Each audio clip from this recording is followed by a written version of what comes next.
I'm Mary Perez, and I'm owner and director of Vida Art Center.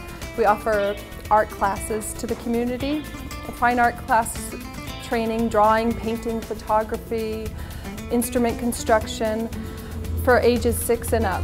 And then we also have a gallery where we offer monthly shows. We're thrilled right now because we've received a grant from Arts Live. We're going to be teaching students ages 3rd grade and up how to construct instruments that are native to Mexico.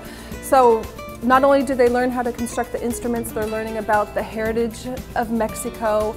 They're learning, the construction is amazing because they're starting with raw materials, and it's a process. They need to clean their gourds, they need to sand them, and by the time they're done, they have functional instruments. This is an important program because it's showing Hispanic youth.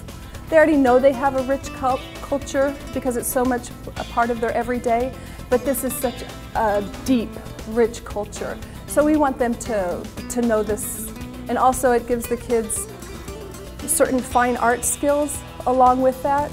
The community that lives in this area, it's limited to the people who come through our doors.